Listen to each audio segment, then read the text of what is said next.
everyone, it's Miss Andrea from the Innisfil Idea Lab and Library. Today we are going to be making water balloon parachutes. So you will need 3 things to make your own water balloon parachutes, which are water balloons, a plastic shopping bag that has 2 handles, and some water. Our first step is to fill up a water balloon with water. I'm gonna go do that right now. All right, now that I've got my water balloon filled, and it doesn't have too much water, but just the right amount, we are going to take the 2 handles of the plastic bag and attach them to the balloon. So to do this, I'm going to weave the string of the balloon through the plastic bag handles, just so that it's in there securely.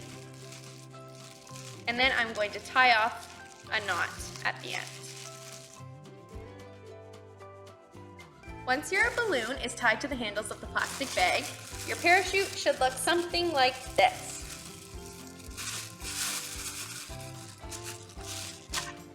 Now it's time to head outside and test it out.